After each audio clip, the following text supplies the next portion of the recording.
Tidak hanya di puncak, pemirsa, sejumlah tempat wisata di Jakarta juga mulai ramai. Di Taman Mini Indonesia Indah misalnya, pengelola menerapkan protokol kesehatan ketat pada para pengunjung.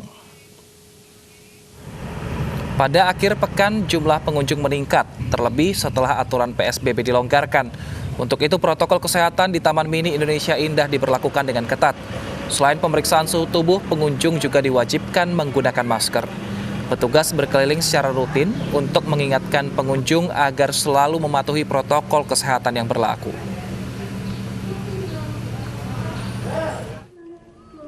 Itu setelah 2 minggu sepi, kawasan Ancol mulai didatangi kembali oleh pengunjung.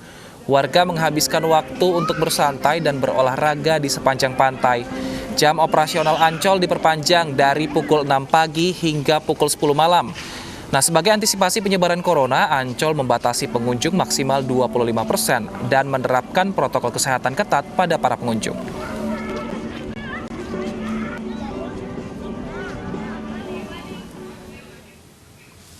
Yang juga ramai pengunjung adalah Taman Marga Satwa Ragunan.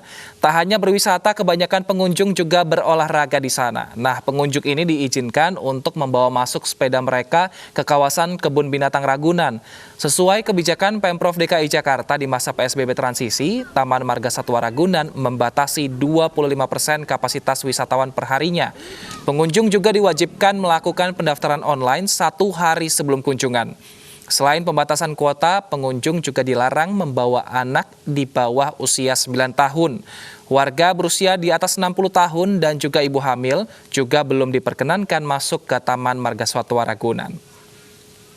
Untuk jumlah pengunjung pada akhir pekan, sekarang kan hari Sabtu ya. Tadi pagi sekitar jam 8 sudah update pengunjung, sudah masuk kurang lebih sekitar 500 orang. Kalau dilihat dari data sebelumnya, semenjak Ragunan dibuka selama PSBB transisi, baik tahap 1 maupun tahap 2 ini, pengunjung kalau hari Sabtu masih di kisaran sekitar 800 orang ya. Nah, terus untuk di hari Minggu bisa mencapai sekitar 1.500 sampai dengan 2.000 orang. Ya, pemirsa, Kebun Binatang Ragunan Jakarta sudah kembali beroperasi, namun hingga pagi ini masih sepi pengunjung. Untuk mengetahui bagaimana kondisi terkini di sana, sudah ada rekan kami, Stefani Patricia. Selamat siang, Stefani. Apakah terjadi lonjakan pengunjung pada hari ini? Baik Wilson dan Deta, dari pantauan kami siang hari ini kawasan Taman Marga Satwa Ragunan cukup sepi, terlebih jika dibandingkan pagi tadi. Pagi tadi memang lebih banyak pengunjung jika dibandingkan dengan siang ini, di mana pagi tadi para pengunjung ini didominasi oleh mereka yang ingin berolahraga di kawasan Taman Marga Satwa Ragunan. Baik itu untuk bersepeda maupun juga mereka yang ingin jogging atau lari pagi di kawasan Ragunan ini. Para pengunjung yang membawa sepeda memang diizinkan untuk bersepeda ataupun membawa sepeda yang mereka bawa dari rumah masuk di area Ragunan. Sementara untuk pengunjung yang tidak membawa sepeda tapi mungkin ingin bersepeda juga di kawasan Ragunan, Wilson dan Deta bisa juga menyewa sepeda yang disediakan di tempat ini dengan harga Rp10 hingga Rp15.000 per jamnya. Ya, kawasan ini bisa dikatakan memang cukup cocok untuk berolahraga pagi karena area outdoornya luas, kemudian juga suasananya juga cukup sejuk sehingga menjadi salah satu lokasi baru yang digemari warga ibu kota untuk berolahraga di akhir pekan. Siang hari ini memang masih ada pengunjung, Wilson dan Deta, namun jumlahnya bisa kami katakan cukup sedikit.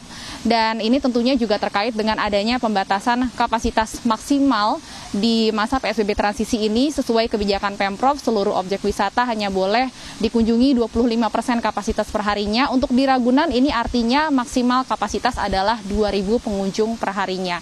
Para pengunjung juga diwajibkan untuk mendaftar secara online.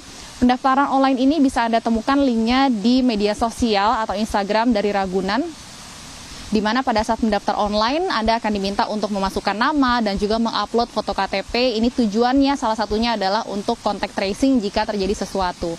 Selain itu tentunya protokol kesehatan tetap diterapkan secara ketat di area Taman Marga Satwa Ragunan. Dari pantauan kami di area pintu masuk, setiap pengunjung harus dicek terlebih dahulu suhu tubuhnya. Kemudian bagi mereka yang belum daftar online, ini harus mengisi formulir terlebih dahulu. Selain itu juga sudah disediakan tempat cuci tangan di area pintu masuk, dan kami juga mendengar beberapa kali imbauan melalui pengeras suara kepada para pengunjung untuk tetap menggunakan masker, menjaga jarak, dan juga mencuci tangan ataupun menggunakan hand sanitizer. Dari pantauan kami, imbauan untuk menjaga jarak di tempat ini cukup mudah diterapkan Wilson dan Deta karena areanya cukup lengang dan juga sepi pengunjung. Wilson dan Deta. Baik, terima kasih Stefani Patricia. Selamat bertugas kembali dan juga selamat berakhir pekan.